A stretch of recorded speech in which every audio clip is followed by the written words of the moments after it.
Serial तुमसे तुम तक में आने वाला है अब तक का सबसे बड़ा और सबसे धमाकेदार ट्विस्ट।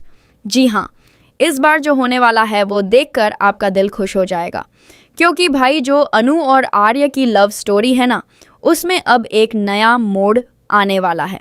और इस मोड़ पर जो किरदार सबसे अहम भूमिका निभाने वाला है वो है हमारा प्यारा झेंडे। जी हाँ, झेंडे इस बार कुछ ऐसा करने वाला है जो शायद किसी ने सोचा भी नहीं था। वो इनडायरेक्टली अनु की मदद करने वाला है और इस मदद की वजह से आर्य का चेहरा खुशी से चमक उठेगा। तो अगर आप जानना चाहते हैं कि आखिर झेंडे क्या करने वाला है, कैसे वो अनु तक मदद पहुंचाने वाला है और क्या अनु 2 दिन में सब कुछ प्रूव कर पाएगी, तो इस वीडियो को आखिर तक देखते रहिए। और हाँ, अगर अभी तक आपने हमारे चैनल को सब्सक्राइब नहीं किया तो जल्दी से सब्सक्राइब कर लीजिए, ताकि ऐसी सभी धमाकेदार अपडेट्स सबसे पहले आप तक पहुंचती रहें। तो भाई, बात शुरू होती है वहाँ से जहाँ हर्ष ने अनु के सामने एक बहुत बड़ी शर्त रख दी है। और यह शर्त कोई छोटी मोटी शर्त नहीं है, यह शर्त है अनु की पूरी जिंदगी से जुड़ी हुई। हर्ष ने साफ साफ कह दिया है कि अनु, तुम्हारे पास सिर्फ और सिर्फ 2 दिन हैं। 2 दिन के अंदर तुम्हें यह प्रूव करना होगा कि तुम हमारे भाई आर्य के लिए एकदम परफेक्ट हो।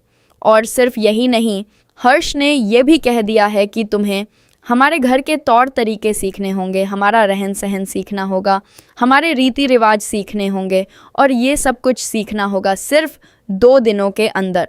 और जब हर्ष ये सब कह रहा था तो उसके चेहरे पर एक ऐसा भाव था जैसे उसे पूरा यकीन हो कि अनु ये कर ही नहीं पाएगी। उसने तो यहाँ तक कह दिया कि तुमसे नहीं हो पाएगा, रहने दो, जैसे उसने पहले से ही ये तय कर लिया हो कि अनु फेल होगी। लेकिन भाई, अनु भी कोई कम नहीं है।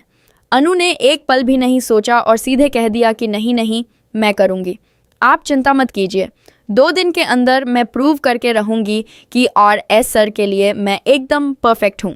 और यह सुनकर भाई दिल को बहुत अच्छा लगा, क्योंकि अनु का यह हौसला, यह जज्बा, यह ज़िद, यही तो उसे खास बनाती है। अब जब अनु घर वापस आती है तो घर का माहौल बिल्कुल टेंशन से भरा हुआ है। पूरे घर में एक अजीब सी खामोशी है और सब एक दूसरे की तरफ देख रहे हैं। तभी पुष्पा जी बोलती हैं और उनकी बात सुनकर दिल थोड़ा भारी हो जाता है। पुष्पा जी कहती हैं कि बेटा, मुझे तो इतने साल हो गए, 20 साल से भी ज़्यादा हो गए, और आज तक मैं तेरे पापा के घर के रीति रिवाज पूरी तरह नहीं सीख पाई, और तू सोच रही है कि 2 दिन में उन लोगों के सारे तौर तरीके सीख लेगी। यह कैसे हो सकता है बेटा? और पुष्पा जी की यह बात सुनकर थोड़ी देर के लिए माहौल और भारी हो जाता है। लेकिन अनु हार मानने वाली कहाँ है। वो कहती है कि मम्मी, मुझे नहीं पता ये होगा कैसे, लेकिन मुझे करना होगा, क्योंकि अगर मैंने ये नहीं किया तो ये शादी कभी नहीं हो पाएगी। और अनु की ये बात सुनकर उसके मम्मी पापा भी समझ जाते हैं कि अब उन्हें भी अपनी बेटी का साथ देना होगा, और वो दोनों भी अनु की हेल्प करने के लिए तैयार हो जाते हैं। भाई, यही होता है ना असली परिवार, जो मुश्किल वक्त में साथ खड़ा हो जाए।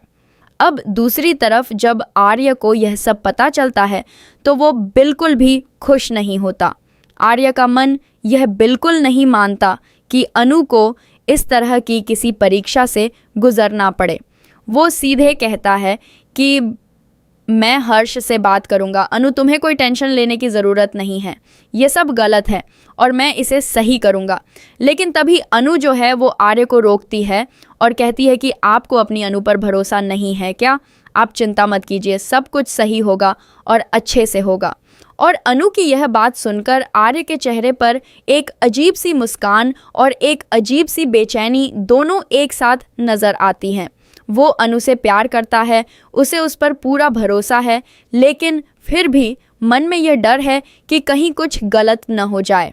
और यही डर आर्य को एक ऐसा कदम उठाने पर मजबूर कर देता है जिसके बारे में किसी को पता भी नहीं चलेगा। जी हाँ भाई, यहीं से शुरू होती है असली कहानी। आर्य अपने मन में एक प्लान बनाता है, एक ऐसा प्लान जो इनडायरेक्ट है, जो छुपा हुआ है, लेकिन जिसका असर बहुत बड़ा होने वाला है। और इस प्लान को अंजाम देने के लिए आर्य जिसे बुलाता है वो है हमारा झेंडे। जी हाँ, झंडे जो हमेशा से आर्य का सबसे वफादार दोस्त रहा है, जो हर मुश्किल में आर्य के साथ खड़ा रहा है, वही झंडे अब इस पूरी कहानी का सबसे अहम हिस्सा बनने वाला है। आर्य झंडे को बुलाता है और उससे बात करता है। आर्य कहता है कि झंडे तुम्हें किसी भी तरह अनु तक मदद पहुंचानी है, सिर्फ इसलिए ताकि मैं और अनु हमेशा के लिए एक हो सकें। और ये सुनकर झंडे जो है वो एक पल के लिए रुकता है और फिर उसके चेहरे पर एक बड़ी सी मुस्कान आ जाती है। और झंडे जो जवाब देता है वो सुनकर सच में दिल खुश हो जाता है। झंडे कहता है कि हाँ भाई, मैं समझ गया, जैसे सीता माता के पास हनुमान जी ने अंगूठी पहुंचाई थी ना, बिल्कुल वैसे ही। आप चिंता मत करिए, मैं मदद ऐसे पहुंचाऊंगा कि उन्हें पता भी नहीं चलेगा कि यह मदद आपने दी है। भाई झंडे की ये बात सुनकर सच में आंखें भर आती हैं। इस एक लाइन में उसने पूरी दोस्ती को, पूरी वफादारी को बयान कर दिया। और अब झंडे का यही जज्बा, यही वफादारी अनु की ज़िंदगी बदलने वाली है। तो अब सवाल ये है कि झंडे आखिर करेगा क्या? कैसे वो इनडायरेक्टली अनु तक मदद पहुंचाएगा? तो भाई यहाँ पे जो होने वाला है वो बहुत ही इंटरेस्टिंग है। झंडे एक ऐसे बंदे को अनु के पास भेजने वाला है जो अनु को सब कुछ सिखाएगा। उठना बैठना, बोलना चालना, खाने का तरीका, मिलने का तरीका, रहन सहन, तौर तरीके, सब कुछ, वो सब कुछ जो एक हाई क्लास फैमिली में रहने के लिए ज़रूरी होता है। और यह सब इतनी चालाकी से होगा कि अनु को खुद भी नहीं पता चलेगा कि यह सब आर्य की तरफ से हो रहा है।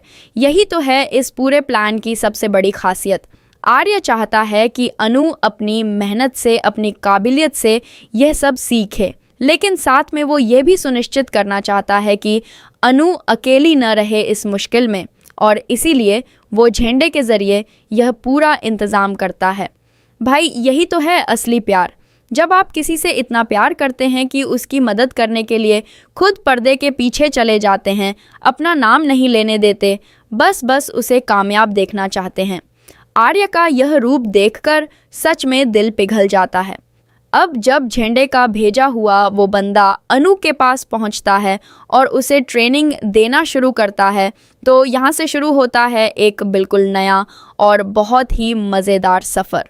अनु जो पहले कभी इन सब चीज़ों की तरफ ज़्यादा ध्यान नहीं देती थी, वो अब पूरी लगन के साथ सब कुछ सीखने में जुट जाती है। और यहाँ पर जो सबसे दिलचस्प बात है वो ये है कि अनु को अंदर से पूरा यकीन है कि वो ये कर सकती है।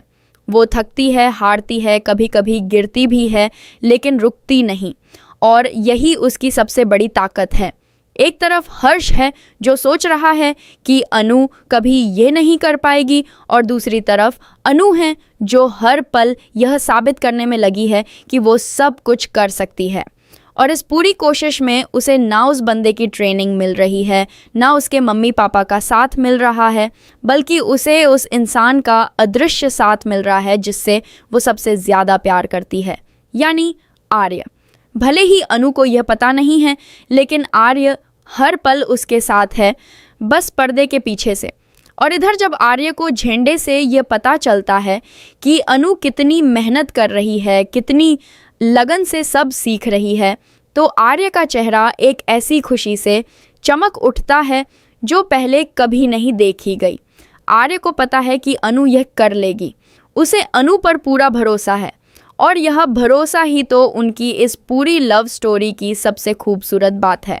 जब दो लोग एक दूसरे पर इस कदर भरोसा करते हैं, एक दूसरे के लिए इस कदर लड़ते हैं, तो जिंदगी से दे सोच रहते थे, तो फिर कोई भी हर्ष, कोई भी शर्त, कोई भी रुकावट उन्हें अलग नहीं कर सकती। और भाई